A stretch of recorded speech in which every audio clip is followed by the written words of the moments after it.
Hola amigos, ¿cómo están? Estoy grabando este video, ya no estoy en vivo, tuvimos un problema con el programa, así que voy a subir este video al estudio eh, y vamos a partir desde el principio para que quede todo en un solo video, ¿ya? Les pido perdón a las personas que se querían conectar o que ya estaban conectadas, en verdad, ya habíamos partido el estudio, pero la verdad es que me fue imposible continuar. Así que vamos a ir desde el principio. Em, vamos, no vamos a hacer el repaso de la vez pasada. Ya, si hay dudas, nos vamos al. Ustedes pueden ver los videos anteriores. Básicamente hoy día, ¿cierto? Vamos a terminar de ver tanto la sección de la nueva comunidad en Cristo que aparece ahí, pero también toda la parte entera. La primera parte, que es la verdad teológica o la parte más doctrinal, donde vemos más que todo la obra de Dios. Y hoy día terminamos esa parte y también la sección de la nueva comunidad, que es lo que aparece acá, ¿cierto? Lo que está en verdecito. Y terminamos toda la sección. Hoy día entonces leemos desde el 3.14 al 3.21 y vamos a partir, vamos a ir avanzando. Ese es el texto que vamos a leer, así que lo vamos a leer de corrido como siempre y, y vamos después a detenernos. Incluí el versículo 1 porque la semana pasada les había dicho que el versículo 1 era, o el versículo 2 al 3 era como un paréntesis, que obviamente está relacionado y que Pablo obviamente habla del misterio, cosas que no es que está hablando de un tema totalmente desconectado, pero sí la intención de la primera frase del versículo 1, ¿cierto? Es comenzar una oración que en el versículo 14 recién retoma. Así que vamos a incluirlo dentro de esta sección, o de esta parte de este texto para estudiar. Entonces, por esta causa yo, Pablo, prisionero de Cristo Jesús, por vosotros los gentiles, y ahí nos saltamos al 14 que dice, por esta causa doblo mis rodillas ante el Padre de nuestro Señor Jesucristo, de quien toma nombre toda la familia en los cielos y en la tierra, para que os dé conforme a las riquezas de su gloria el ser fortalecidos con poder en el hombre interior por su espíritu, para que habite Cristo por la fe en vuestros corazones, a fin de que, arraigados y cimentados en amor, seáis plenamente capaces de comprender con todos los santos cuál sea la anchura, la longitud, la profundidad y la altura, y de conocer el amor de Cristo que excede a todo conocimiento, para que seáis llenos de toda la plenitud de Dios, y aquel que es poderoso para hacer todas las cosas mucho más abundantemente de lo que pedimos o entendemos, según el poder que actúa en nosotros, a Él sea gloria en la Iglesia, en Cristo Jesús, por todas las edades, por los siglos de los siglos. Amén. Entonces, hoy día vamos a estar viendo así. Ya hoy día vamos a estudiar, esto es la oración de Pablo. Pero ¿cómo? Ya vimos una oración de Pablo en el capítulo 1. Efectivamente, Pablo es bueno para orar, ora en el capítulo 1 y ora aquí también al final del capítulo 3. Y esto lo vamos a ver, o el mismo texto nos lleva como el fundamento, ¿cierto? Vamos a hablar un poquito del fundamento en la oración de Pablo, en qué se basa, las peticiones propiamente tales, ¿cierto? ¿Qué es lo que él pide a Dios para los efesios? Y una alabanza o una doxología de la última parte del capítulo 3, ¿ya? Así que nos vamos a ir con el fundamento primero, y importantes aquí algunas cosas. Por ejemplo, se nos repite esta frase, por esta causa, por esta causa. Esto es importantísimo porque Pablo ora no según lo que se le ocurre, no según lo que a él le tinca, no según lo que él está sintiendo, sino que él ora por esta causa. ¿Qué causa? Lo que ha dicho anteriormente. Si tomamos la frase de por esta causa del versículo 1, está refiriendo a por lo menos la última parte del capítulo 2, que es cuando nos habla de que Dios ha hecho de dos pueblos uno solo, una nueva humanidad, una nueva comunidad, cuando Él ha formado, ¿cierto?, la iglesia y ha roto todos los obstáculos, todas las enemistades, ¿cierto?, ha hecho esto entre judíos y gentiles, una nueva comunidad, por lo menos desde ahí. Y el versículo, 14, que dice por esta causa, también se refiere a lo que vimos la semana pasada, todo esto del misterio, todo esto de la centralidad de la iglesia, en predicar y en hacer evidente la sabiduría, ¿cierto? No solo a nivel terrenal, sino que, y principalmente, a nivel espiritual, los principados y potestades. Entonces, Pablo, él ora, pero basado en la obra de Dios. Y esto es muy importante. Y esta siguiente frase, que nos habla también en el versículo 1, la semana pasada vimos más que todo el contenido de ese texto, de que Pablo hablaba de su ministerio, que había recibido gracia, había recibido la revelación del misterio y también la proclamaba. Pero aquí él menciona el por qué, como que explica un poco esto de por qué es un prisionero y por los gentiles.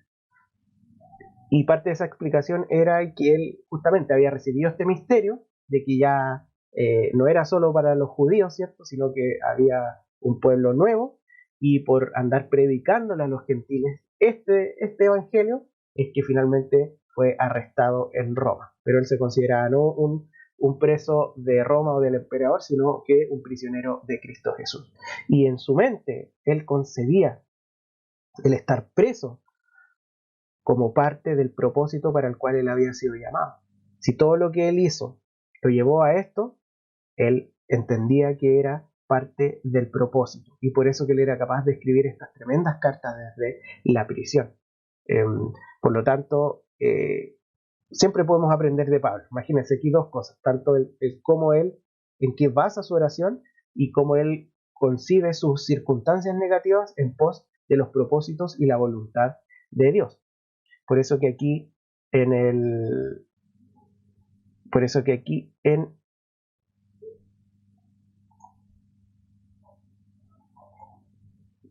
Aquí. Ahí. En el fundamento de la oración tenemos por esta causa, ¿cierto? Prisionero de Cristo por los gentiles y el propósito y voluntad de Dios. Ahí vamos viendo entonces cómo Pablo tenía tan claro los propósitos y la voluntad de Dios que él era prisionero, pero él seguía siendo este ministro, como dijo la semana pasada, ¿cierto? De poder proclamar y explicar y aclarar y declarar este evangelio. Y ahí nos hace preguntarnos a nosotros, bueno, ¿cómo estamos primero? ¿Cómo oramos? ¿En base a qué oramos? ¿Oramos solamente en base a lo que nosotros nos tinca que necesitamos, lo que creemos o lo que necesitan nuestros hermanos o lo que sentimos? Pablo oraba en base a la voluntad y los propósitos explícitos de Dios. Y para nosotros debemos ser así. Si bien la oración es personal, tiene un aspecto obviamente personal en donde uno habla acerca de sus emociones y de las cosas que a uno le parecen, que todo eso, incluso nuestras corazonadas, por decirlo, nuestras impresiones y nuestras emociones deben estar basadas en los propósitos y voluntad de Dios que están en su palabra. Por lo tanto, fíjese que Pablo siempre ora por esta causa, por algo que ya dijo, por alguna verdad que ya estableció y que tiene que ver no solo con una verdad, sino que en los propósitos de Dios. ¿Sí? Entonces él siempre va a orar en torno a que sea predicado el Evangelio, en torno a que sus hermanos crezcan en Cristo, en torno no a que dejen de sufrir, no a que sean prosperados materialmente, no a que sean prosperados familiarmente, sino que hay que sus hermanos vayan creciendo en el Evangelio y el Evangelio siga expandiéndose a todos lados. Así que Pablo, el fundamento de su oración es los propósitos y la voluntad de Dios. Y algunas frases. Entonces ya pasamos al versículo 14. Dice, por esta causa, ¿cierto? Doblo mis rodillas, que obviamente uno lo entiende al tiro como que Pablo se refiere a que está orando, pero es interesante porque los judíos oran generalmente de pie. No es una costumbre muy arraigada que se postre. Sin embargo, Pablo se postra y esto nos habla quizás de dos cosas o más, pero yo pensaba en dos cosas. Una, como él sigue rompiendo un poco esto de judíos y gentiles, ¿cierto? En donde él mismo rompe con ciertas tradiciones judías, entendiendo que ya hay una nueva comunidad y no es que los gentiles se adecúen a lo de los judíos, sino que es algo nuevo. Y por otro lado nos habla acerca de, obviamente, de la intensidad, de la intención, de la corporalidad a la que él se refiere, que es arrodillarse. Nos habla obviamente de una sumisión al Padre y de un ruego, ¿ya? Entonces su oración era una oración bastante intensa. ¿Ante quién? Ante el Padre de nuestro Señor Jesucristo, que es el Padre de, de todos. Ya lo estableció, ¿cierto? Antes, los versículos que hemos visto en otras ocasiones, nos habla acerca de la adopción, nos habla acerca de que tenemos libertad para llegar al Padre. Por lo tanto, cuando habla del Padre de nuestro Señor Jesucristo, ya los que han recibido este mensaje, los efesios, ya pueden entender que no es solo el Padre de Jesucristo, sino que en Cristo también es nuestro Padre, ¿ya? De quien toma nombre toda familia en los cielos y en la tierra.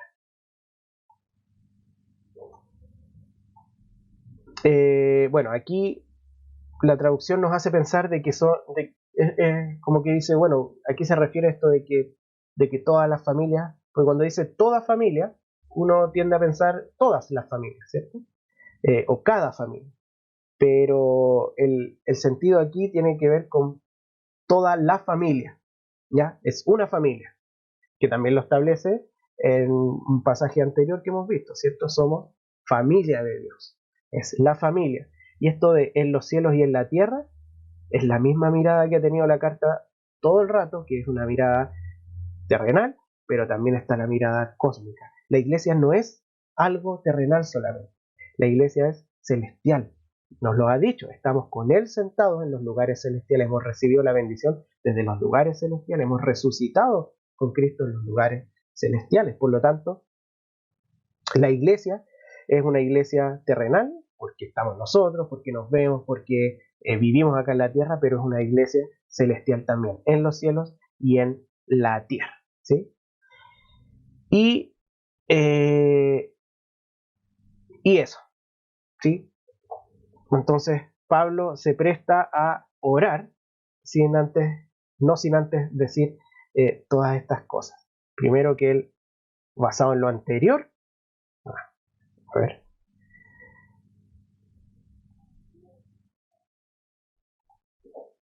primero él, basado en lo anterior, ¿cierto? Él ora basado en lo que ya ha dicho, en la doctrina, en lo que Dios ha hecho.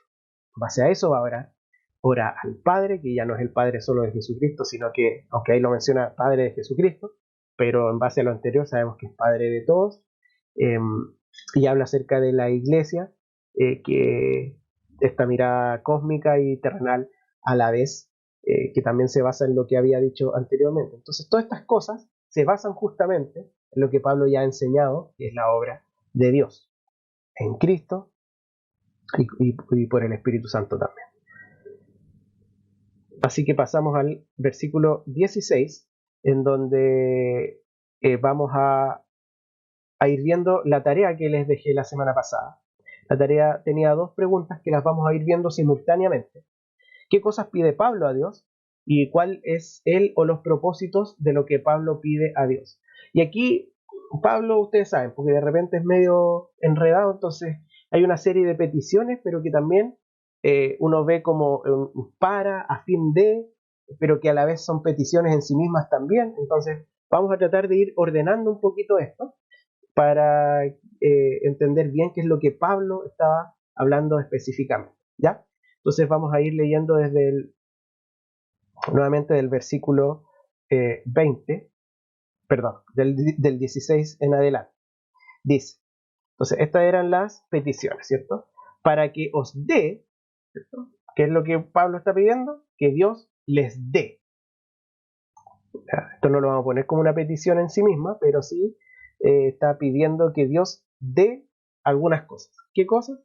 Antes de decir qué cosas, dice, conforme a las riquezas de su gloria. Esto ya lo hemos estudiado, ¿cierto? Vimos las riquezas de su esperanza, ¿cierto? Riquezas de su herencia y hemos visto la gloria, ¿no? En el texto, ¿cierto? En lo que hemos estudiado anteriormente, hemos visto estas bendiciones, lo que significa poder ser parte de la familia de Dios, lo que significa que Dios nos haya traído de muerte a vida, lo que significa que Dios nos haya hecho un solo pueblo, lo que significa que Dios nos haya reconciliado, lo que significa para hoy, lo que significa para el futuro, lo que significa para el nivel terrenal y lo que significa para la visión cósmica, en los lugares celestiales. Todo eso lo hemos visto, esa riqueza tremenda de Dios, que además lo hace solo por gracia. Entonces, increíble. ¿Qué es lo que les da entonces? Primero, el ser fortalecido con poder en el hombre interior por su espíritu. Vamos a detenernos en esas cosas, pero el ser fortalecido con poder en el hombre interior por su espíritu. Y aquí uno podría decir, ya, acá hay un propósito, ¿cierto? Justamente para que habite Cristo, ¿sí? En los corazones, para que habite Cristo. A fin de que, y aquí tenemos otro propósito, ¿cierto? A fin de que, arraigados y cimentados en amor, esto es importante, seáis plenamente capaces de comprender, entonces puedan comprender con todos los santos cuál sea la anchura, la longitud, la profundidad y la altura, y de conocer el amor de Cristo, que excede a todo conocimiento, para, otro propósito, que seáis llenos, ser llenos. ¿De qué cosa? De toda la plenitud de Dios. Entonces aquí, de alguna manera, hay un orden, ¿sí? Pablo pide hartas cosas, pero hay un orden. Hay algunas que parecen ser como la base de otras o la causa de otras, y vamos a ir viendo. Entonces, lo vamos a dividir en cuatro. Bueno, aquí las pinté todas del mismo color, pero vamos a pintar, bueno, esa la vamos a dejar verde, para ser fortalecidos, y esta también la vamos a dejar verde y les voy a decir por qué.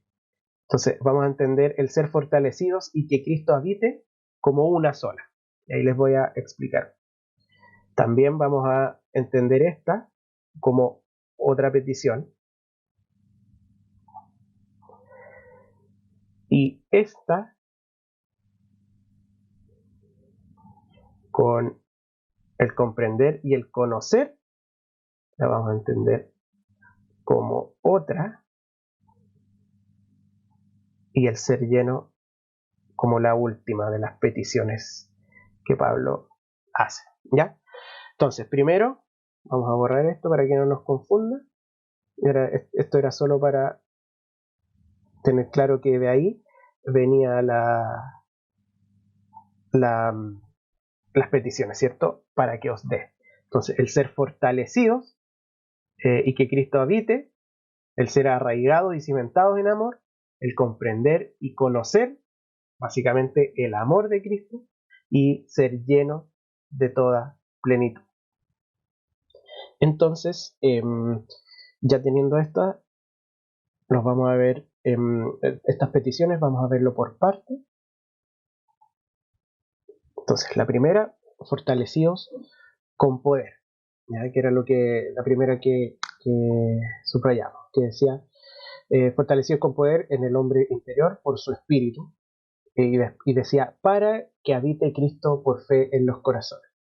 La verdad es que, bueno, hay algunas versiones de esta parte, o sea, versiones de la Biblia que en esta parte no hablan de para qué, sino que habite, ¿ya? Y esto que para nosotros a lo mejor es como una consecuencia, es más bien que Pablo está hablando de algo muy similar, de lo mismo, que en el fondo, ¿cuál es su petición? Ser fortalecidos con poder.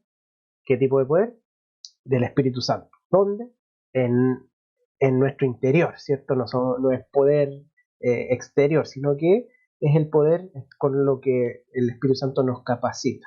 Ahora Pablo y otros a lo largo de la Biblia del Nuevo Testamento se habla bastante de que en el fondo esto de que el Espíritu Santo en el hombre interior es como un símil de que Cristo habite en nuestros corazones, ¿ya? Son dos cosas obviamente distintas, está hablando de personas de la Trinidad distintas, pero justamente cómo es que Cristo vive en nosotros a través del Espíritu Santo, ¿sí? En nuestro corazón.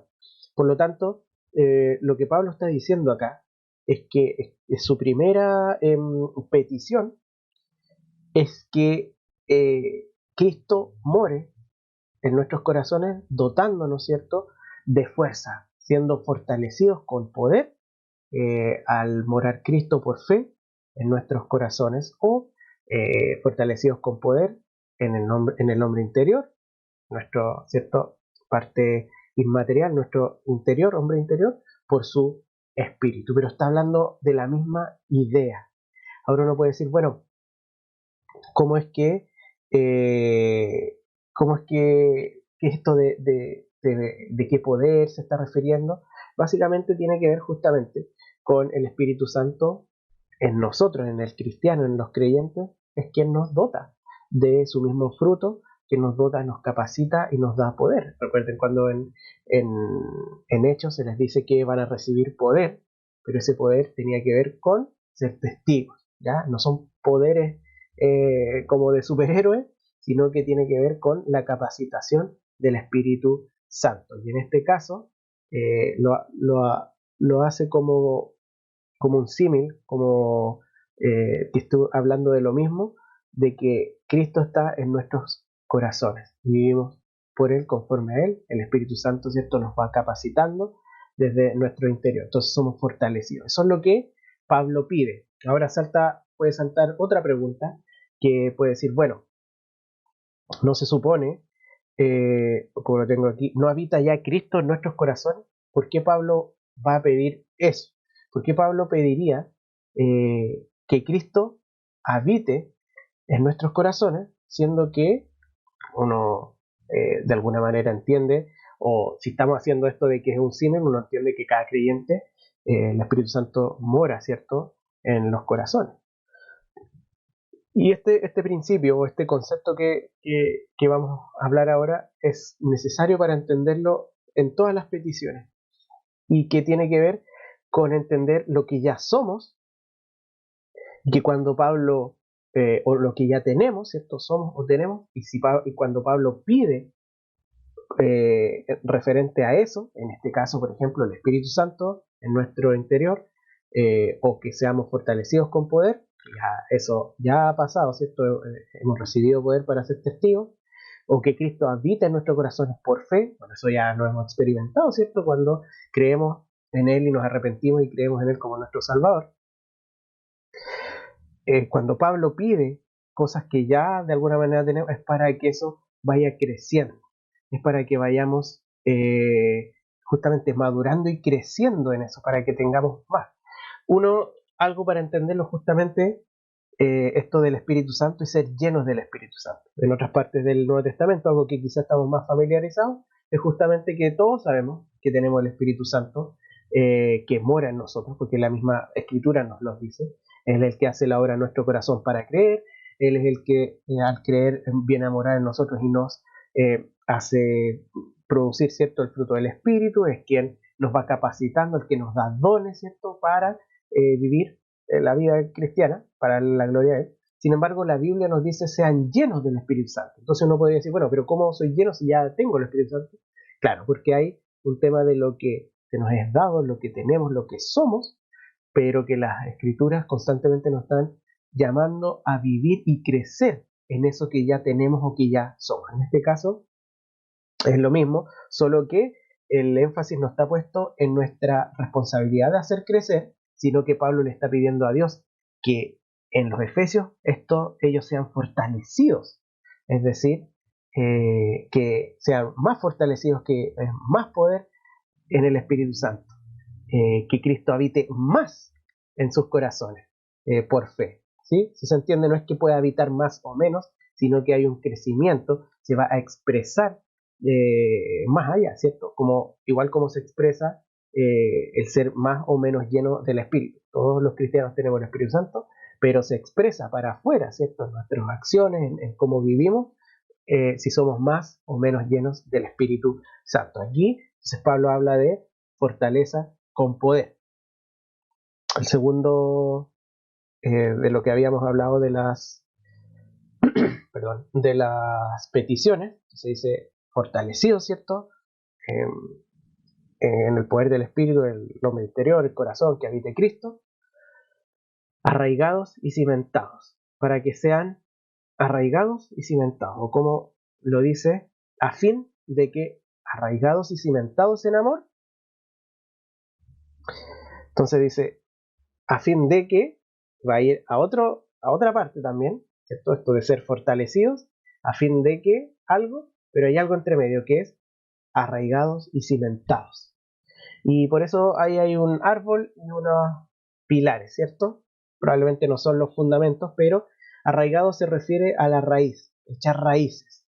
Y cuando hay un árbol o una planta que tiene buenas raíces, como ese árbol que está ahí, ¿cierto? Buenas raíces, uno tiende a pensarlo o entiende que ese árbol es un árbol firme, inamovible, estable, que no se va a caer fácilmente, que va a estar ahí robusto, firme en el fondo.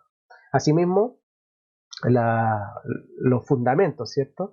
Un edificio que no tiene fundamentos, que no pone estas cosas que van em, debajo de la tierra y que le dan firmeza a un edificio de cualquier tipo, obviamente que se puede caer con un temblorcito o con otro tipo de cosas, ¿cierto? Sin embargo, unos buenos fundamentos le dan firmeza, le dan estabilidad.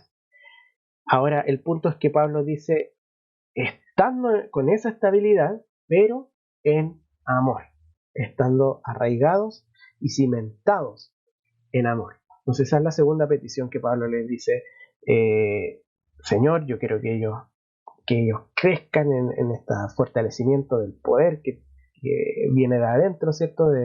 Porque Cristo vive en ellos a través del Espíritu Santo y que además ellos estén cimentados, estando cimentados en el amor, ¿cierto?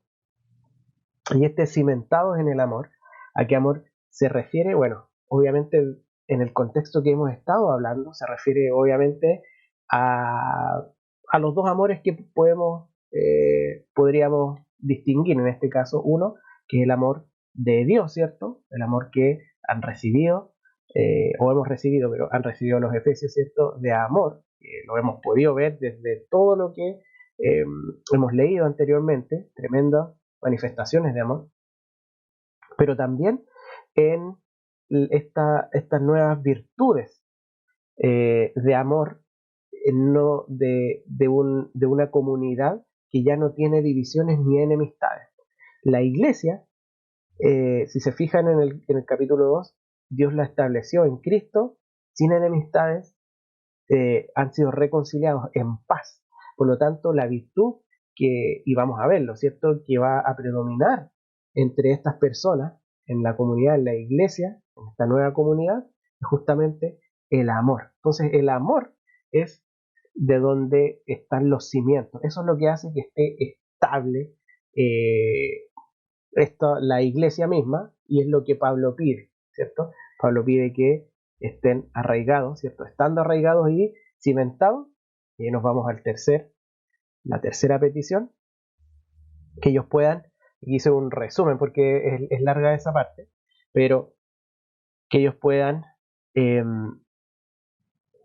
que sean plenamente capaces, ¿sí? Que ellos puedan entender, comprender, sean capaces de comprender, y ahí me voy a saltar y vamos a revisar algunas cositas, pero entender qué cosa, el amor nuevamente, pero el amor de Cristo, ¿sí? No está hablando del amor entre los hermanos, sino que el amor de Cristo, profundizar en eso. Si bien estamos cimentados en el amor de Cristo, también, nuevamente, el mismo concepto, estamos cimentados, ¿cierto?, en amor. La idea es seguir creciendo en conocer el amor. ¿El amor de quién? ¿El amor romántico? No, el amor de Cristo. Ese amor que, como dice ahí, excede todo conocimiento. Y ahí menciona tres cosas.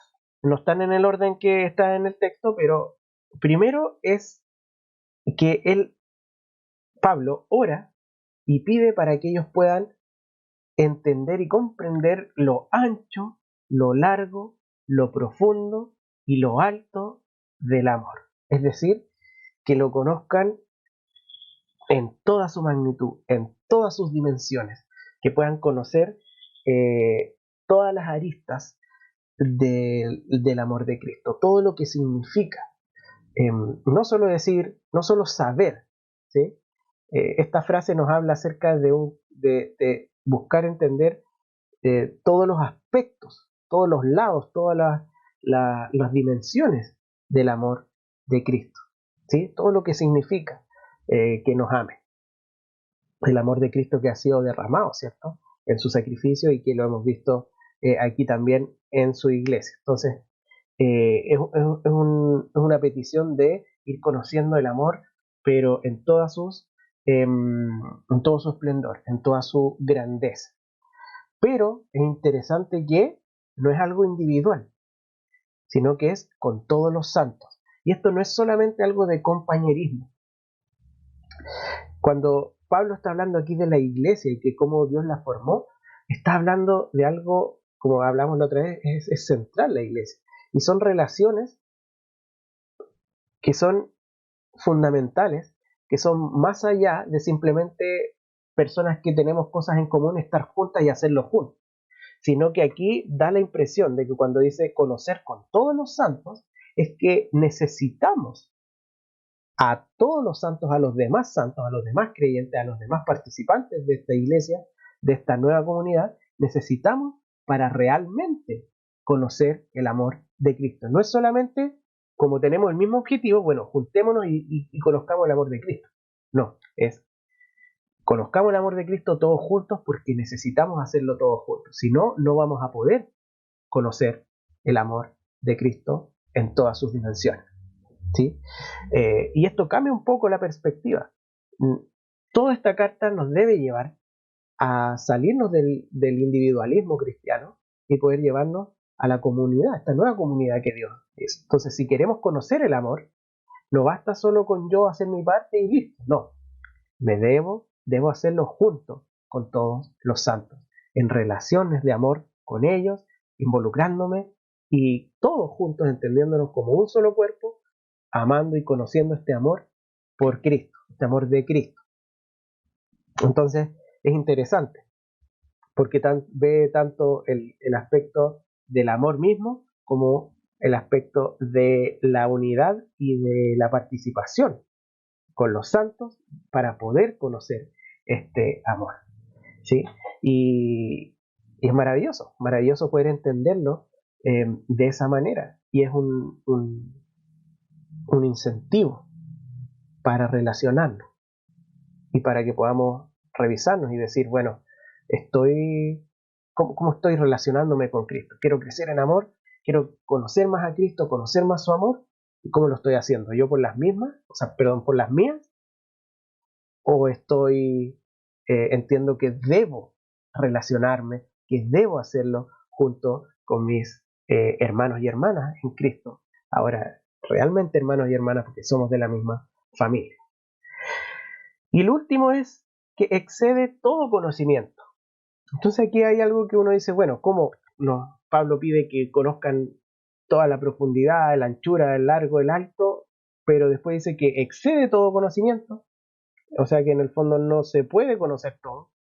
Y la verdad es que efectivamente no podemos ser capaces de conocer absolutamente la plenitud del amor de Cristo, porque es demasiado grande.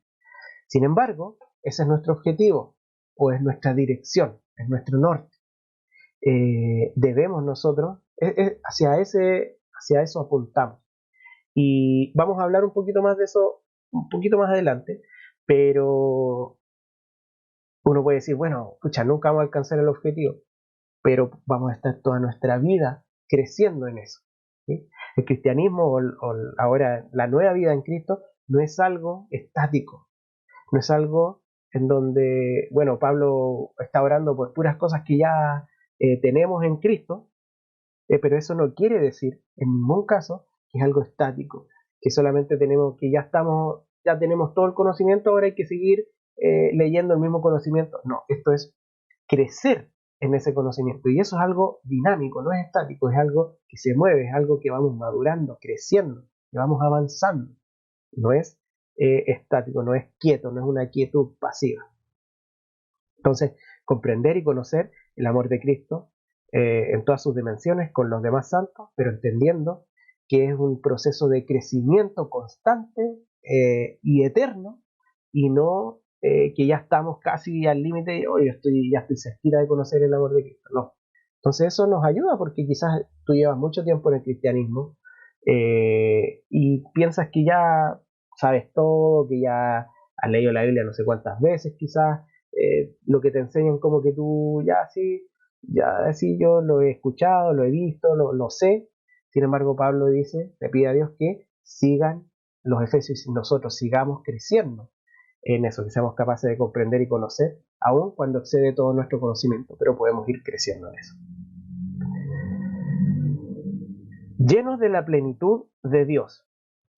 Y aquí puse estas tres palabras, posición, proceso, promesa, justamente porque es algo que nos va a ayudar a entender todo esto. Que justamente esto de ser y de tener ciertas cosas, pero a la vez de ir creciendo y moviéndonos en eso mismo, al profundizar. Cuando dice todo esto, ¿cierto? A ver, para leerlo más textual, dice, conocer el amor de Cristo, que excede todo conocimiento, para, ¿cierto? Que seáis llenos, dice el propósito, para que seáis llenos de toda la plenitud de Cristo. Y ahí uno dice, bueno, nuevamente volvemos atrás y decimos, en el capítulo 1 nos habla de que la iglesia era la plenitud de Cristo, ¿cierto? Decía algo así y lo mencionamos ahí. Y veíamos cómo eso se daba porque Cristo mismo llenaba la iglesia y por eso la iglesia era la plenitud de Cristo, porque lo tenía Él. Y aquí nos dice que tenemos que todo esto para ser lleno de la plenitud de Dios. Recién es como algo a alcanzar. Y en el capítulo 1 nos dice que ya es la iglesia.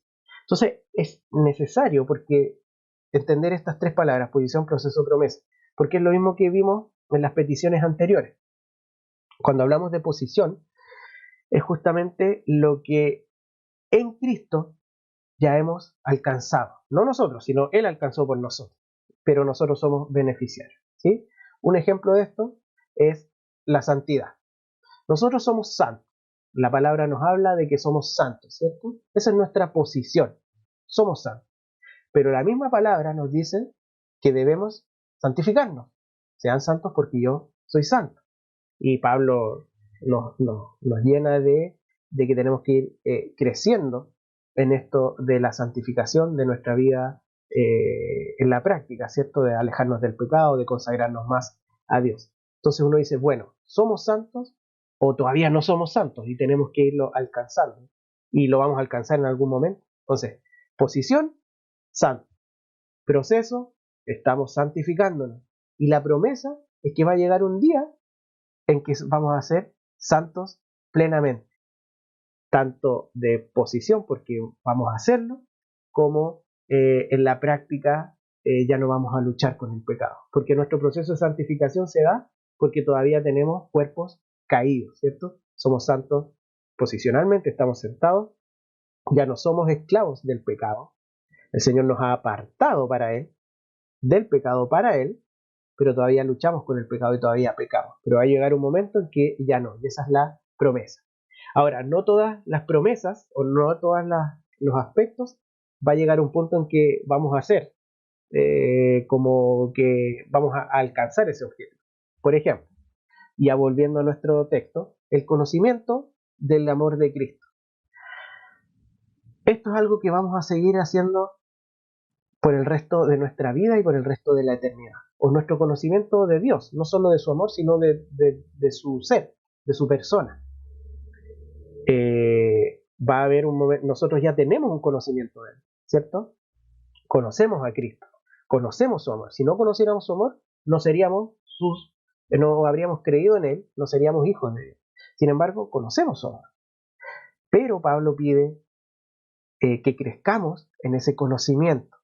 Y va a llegar un punto en que vamos a estar una eternidad, pero todavía vamos a vivir esa eternidad conociéndolo, porque Dios es infinito, no tiene límite y vamos a seguir conociéndolo el resto de nuestra eternidad. Y eso es lo maravilloso de la eternidad. Por lo tanto, hay ciertas cosas que cuando Cristo venga se van a cumplir plenamente, por ejemplo, la santificación. Pero hay otras cosas, por ejemplo, el conocimiento de Él, que vamos a seguir hasta que vamos a ir creciendo en eso eternamente y nos vamos a relacionar con Él. A veces cuesta un poco porque, bueno, pero tiene que llegar a un punto, hay que alcanzar un objetivo. Bueno, la verdad es que no siempre es así. En este caso, en el caso de Dios, vamos a poder seguirlo conociendo por el resto de la eternidad. Pero es importante entender sobre todo esto de la posición y el proceso en lo que estamos viendo nosotros, ¿sí? Porque lo mismo, ¿cierto? El primer ejemplo de la primera petición del Espíritu Santo, Cristo mora en nosotros, sí, pero la idea es que Pablo pide que sigamos creciendo en eso. ¿Y por qué es tan importante esto del proceso? Perdón. Porque es lo que Pablo quiere instaurar en este momento, que entiendan los efesios.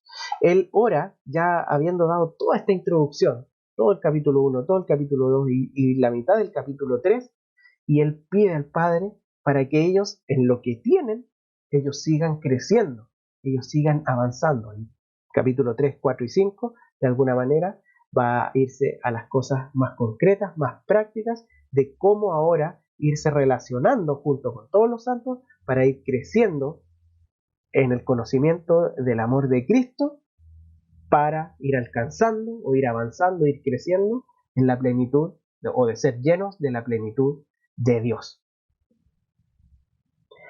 Espero que se entienda. Y llegamos a la conclusión de la oración, que la vamos a leer primero. Versículo 20, que es la doxología que leemos muchas veces los domingos después de las predicaciones. Dice: y aquel que es poderoso para hacer todas las cosas mucho más abundantemente de lo que pedimos o entendemos, según el poder que actúa en nosotros, a él sea gloria en la iglesia en Cristo Jesús por todas las edades, por los siglos de los siglos. Amén. Tres cosas aquí. Ay, parece que ni puse la... Ahí estaba. La leí a la rápida, ¿no? Bueno, vamos a ver aquí tres cosas. Vamos a ver esto. Y aquel que es poderoso para hacer todas las cosas más abundante, mucho más abundante, ¿cierto?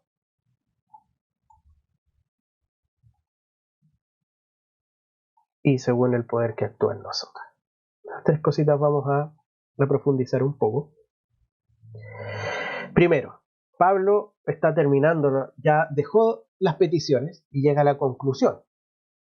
Y él dice: y aquel que es poderoso, ¿cierto? Hablando de Dios, para hacer todas las cosas. Primero él, es interesante, primero vimos en qué se basaba.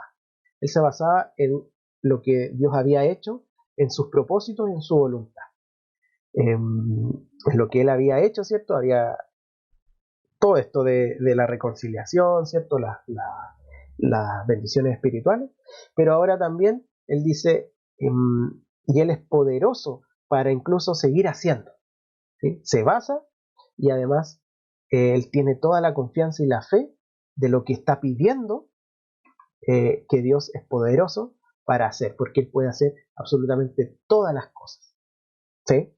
Él es poderoso y él ahí está alabando o sacando a la luz, ¿cierto? Llevando a la luz el atributo de su poder. Él es poderoso para hacer todas las cosas. Entonces su confianza está puesta no en los efesios, él está puesta en Dios cuando él lo es. Dios es poderoso para hacer todas estas cosas, pero la confianza también tiene que ver en lo que Él se basó, ¿sí? Él no está pidiendo, Él no está diciendo, yo le pido a Dios que ustedes todos sean millonarios y que no tengan problemas. Y después Él dice, y yo sé que Dios es poderoso para hacerlo. Podría decirlo porque Dios es poderoso para hacer lo que Él quiera, pero la confianza es que Pablo tiene es que Él es poderoso para hacer todas las cosas, pero también según todo lo que ya ha pedido, porque sabe que está dentro de sus propósitos y dentro de su voluntad. ¿Sí? Es como que cuando uno ora y dice, yo te pido porque mis hermanos crezcan en Dios y que Dios los utilice, ¿cierto?, para expandir el reino. Uno ora con confianza porque sabe que esa es la voluntad y el propósito. ¿Sí? La oración, muchas veces pensamos que es simplemente orar cosas, anhelos de nosotros y esperar que el Señor los cumpla o no. Y la verdad es que principalmente oramos su propia palabra, oramos sus propósitos, su voluntad, y de esa manera sabemos que se va a cumplir porque estamos aunando nuestra voluntad con la de Él, estamos declarando externamente, de alguna manera, aunque oremos en la mente, pero estamos exteriorizando nuestra voluntad y nuestros propósitos, los estamos alineando con los propósitos de Dios. Y por eso es que podemos orar con confianza de que Él lo va a hacer. Hay cosas obviamente que no y que están más en la incógnita, pero en estas cosas que Pablo pide, Pablo sabe que Dios lo va a hacer. No por los efesios, no porque Él tiene mucha fe, sino que es en quién tiene fe y basado en qué está pidiendo. ¿Sí? Él es poderoso para hacer todas las cosas, mucho más abundantemente de lo que pedimos o entendemos. No, perdónenme, chiquillos. Pensé que la había cambiado. Ahí, bueno. Entonces, es poderoso para hacer todas las cosas, exacto, todas las cosas mucho más abundantemente de lo que pedimos o entendemos. Es tan poderoso que Él puede hacer todas las cosas, pero las hace incluso más abundantemente. O sea, da más. Todo lo que Pablo está pidiendo, probablemente Dios va a dar más. Porque Él da más de lo que pedimos, de lo que Pablo mismo está pidiendo, y de lo que los efesios pueden pedir, y de lo que entendemos. Nuevamente, volvemos a en qué se basó Pablo para pedir todas estas cosas. Porque lo que Dios da en abundancia es en relación a sus propósitos y a su voluntad. Esto en ningún caso está diciendo que si yo le pido una bendición material, el Señor me la va a triplicar, porque Él da abundantemente más de lo que yo le pido. ¿Sí? En ningún caso esto está llevándolo a este tipo de bendiciones. Y uno puede decir, pero ¿cómo uno sabe que no está hablando de eso? Por todo el contexto que hemos hablado. Nada se ha hablado acerca de bendiciones terrenales, ninguna. Se ha hablado de bendiciones espirituales que tienen implicancia en la tierra, que tienen implicancia en nuestra vida, en la iglesia que está acá en la tierra. Sin duda que sí. Pero son bendiciones espirituales. Son bendiciones que son mucho más maravillosas que cualquier bendición que podamos tener acá en la tierra. Aún así, el Señor nos bendice un montón acá, con nuestro sustento, con nuestros trabajos, con nuestras relaciones familiares, nos bendice mucho. Pero principalmente, y lo que hemos visto en Efesios, es las bendiciones espirituales y cómo como Pablo está enfocado en eso. Y todo lo que ha pedido en las dos oraciones son bendiciones espirituales, son cosas que no son terrenales. Y Pablo les dice, yo tengo confianza porque estoy orando a un Dios poderoso que hace todas las cosas más abundantes de lo que podemos pedir, incluso de lo que podemos entender. Es decir, Él hace su obra incluso cuando no la entendemos. Y eso nos pasa mucho. Él está haciendo obra en nosotros. Todo esto de conocer, de ser fortalecidos, de conocer el amor, de estar cimentados en el amor, de ir avanzando en la plenitud. Y la otra oración de que tenía que ver con conocer, ¿cierto?, la herencia, la esperanza y el poder que había actuado en Cristo y en nosotros. Todas esas cosas, Dios, los da más abundantemente de lo que entendemos, no entendemos muchas veces cómo Dios nos bendice tanto. Tenemos abundancia de bendiciones espirituales y muchas veces no las entendemos. Y en la última dice, según el poder que actúa en nosotros. ¿Qué poder es ese? El poder que ya habló, ¿cierto? ¿De qué poder está hablando? Del mismo poder que resucitó a Cristo, el mismo poder que nos hace sentar en los lugares celestiales, el mismo poder que puso a Cristo como cabeza de la iglesia, ese mismo poder que actúa en nosotros, ¿sí? Pero todo es llevado, fíjense, a la voluntad y los propósitos de Dios. Todo eso es maravilloso entenderlo así. Y nos hace preguntarnos, bueno, ¿cómo oro yo? ¿Qué le pido al Señor? ¿Hay algo malo en pedirle sustento? ¿Hay algo malo en pedirle que me guíen los trabajos, que me ayuden esto o lo otro? No, pero para ponerlo en un porcentaje, ¿no? ¿Qué porcentaje estoy ocupando de mi oración en pedir bendiciones terrenales en vez de pedirle bendiciones espirituales? Pablo, si lo tomamos como Pablo el 100% las ocupó para bendiciones espirituales, para que sigamos creciendo en él. Y sin duda que esas cosas tienen impacto en cómo vivimos. Muchas veces nosotros podemos pedirle al Señor, Señor, estoy pasando por tiempos de dificultad, ayúdame a pasar esto. Y en nuestra mente nosotros tenemos pensado que el problema se acabe, que salga una solución. Si tengo deuda, que salga la plata de algún lado. Si estoy sin trabajo, que salga un trabajo. Si estoy teniendo problemas familiares, que se resuelvan esos problemas. Pero Dios nos da más abundantemente de lo que pedimos o entendemos. Por lo tanto, quizás Dios va a permitir que esas circunstancias sigan, porque Él nos va a hacer crecer espiritualmente. Y a lo mejor esas circunstancias negativas las va a usar para forjar nuestro carácter a la imagen de Cristo, para que podamos entender el amor de Cristo, para que podamos depender más de Él. Por lo tanto, tenemos que entender que Dios obra más de lo que podemos entender nosotros. Entonces, cuando a veces decimos, no entiendo qué está haciendo Dios, no entiendo por qué Dios me permite pasar por esto, no entiendo por qué Dios no me saca de esta situación, no entiendo, he orado tantas veces y el Señor no, es porque el Señor actúa mucho más abundantemente de lo que pedimos o entendemos, según el poder que actúa en nosotros, ese poder que nos hace y nos da bendiciones espirituales en Cristo, ¿sí? Entonces, evaluemos nuestras oraciones, cómo estamos viviendo nuestras circunstancias y cómo oramos. Para ir terminando ya, terminamos este texto y también terminamos no solo la sección de la nueva humanidad, sino que toda la parte de la verdad teológica y que es la obra de Dios, que es básicamente la obra de Dios. Entonces, tenemos por un lado, vamos a hacer aquí una conclusión, un pequeño recuento muy, muy grande, rápido.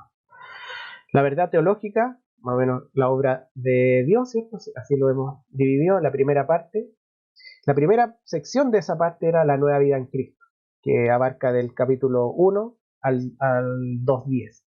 Ahí vimos las bendiciones espirituales, ¿cierto?